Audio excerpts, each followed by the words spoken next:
अस्तित्व के भाव को अस्मिता कहते हैं।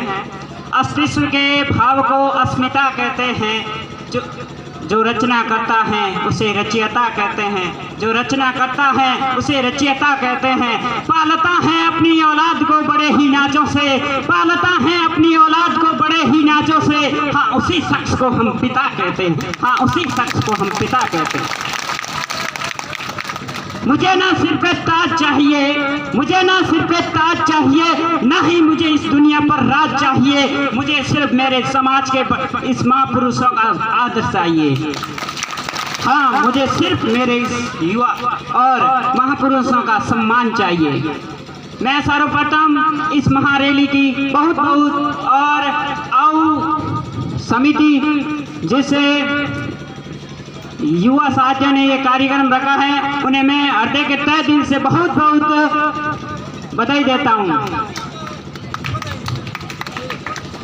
और आज हमारे समाज को हर युवा, हर व्यक्ति, हर बच्चा हो या बड़ा, हर व्यक्ति की विचारशीलता एक अपने समाज को एक नई दिशा की ओर ले जाने के लिए सोच होनी चाहिए।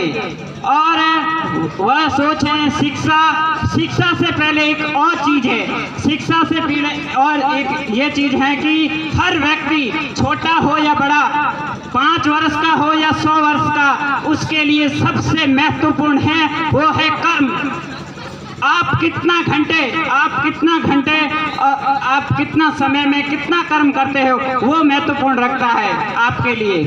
जो बच्चा होता है वो भी अपना कर्म कितने घंटे करता है, और वो 100 वर्ष का एक बुजुर्ग भी कितने घंटे का कर्म करता है, वो हमारे लिए महत्वपूर्ण रखता है।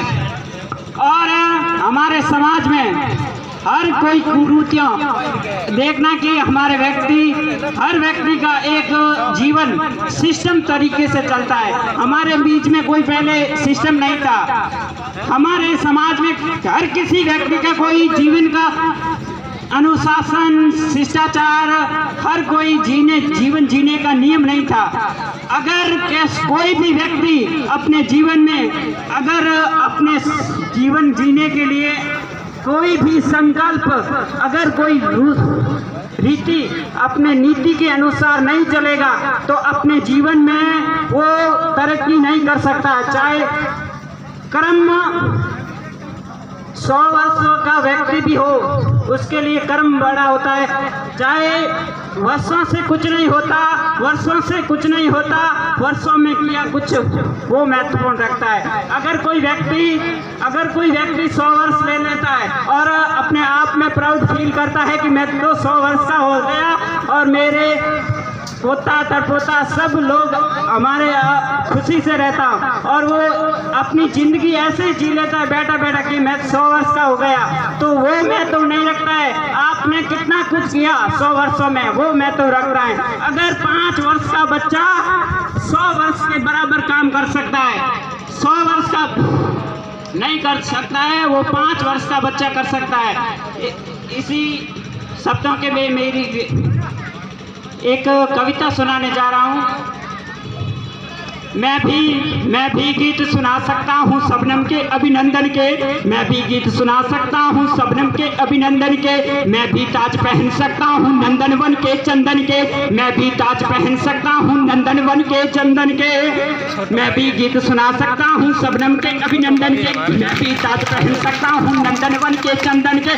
लेकिन जब तक पगडंडी से संसद तक कोलाहल है, जब तक केवल गीत लिखूंगा जनगण मन के क्रंदन के, जब तक केवल गीत लगूंगा जनगण मन के क्रंदन के। जब पंछी के पंखों पर वो पैरे पंप के गोली के, जब पिंजरे में कैद पड़े वो सुरकोयल के बोली के, जब धरती के दामन पर दांडल हुक्की होली के, कोई कैसे गीत सुना दे बिंदिया कुमकुम रोली के, कोई कैसे गीत सुना दे बिंदिया कुमकुम रोली के। मैं झोंपड़ियों का चारण हूँ और आंसू गाने आया हूँ, मैं घायल जनजाति समूह की तस्वीर दिखाने लाया हूँ, मैं घायल जनजाति समूह की तस्वीर दिखाने लाया हूँ। जब पंछी के पंखों पर वो पैरे बम के गोली के, जब धरती के दामन पर धांधल हुक्की होली के, कोई कैसे गीत सुना दे बिंदिया कुमकुम रोली के, कोई कैसे गीत सुना दे बिंदिया कुमकुम रोली के। कहाँ बनेंगे मंदिर मस्जिद, कहाँ बनेगी राजधानी, मंडल और कमंडल पी गए सबके आंखों का पानी। प्यार सिखाने वाले बस से मजहब के स्कूल गए, इस दुर्घटना में हम अपना समाज बनाना भूल गए। आंख खुली जब पूरा समाज नाखूनों से कष्ट मिला, जिसको दी जिम्मेदारी वो घर भरने में व्यस्त मिला। क्या यही सपना देखा था हमारे समाज के महापुरुषों ने? जागो मेरे समाज के वीरों, तुम्हें जगाने आया हूँ, जागो मेरे समाज के वीरों, तुम्हें जगाने आया हूँ। मैं घायल जनजाति समूह की तस्वीर दिखाने लाया हूँ, मैं घायल जनजाति समूह की तस्वीर दिखाने लाया हूँ। मैं वाणी का राजदूत हूँ, सच पे मरने वाला हूँ, मैं वाणी का राजदूत हूँ, सच पे मरने वाला हूँ। मैं डाकू को डाकू कहने की हिम्मत करने वाला हूँ, मैं डाकू को डाकू कहने की हिम्मत करने वाला हूँ। जय जोहार, जय आदिवासी।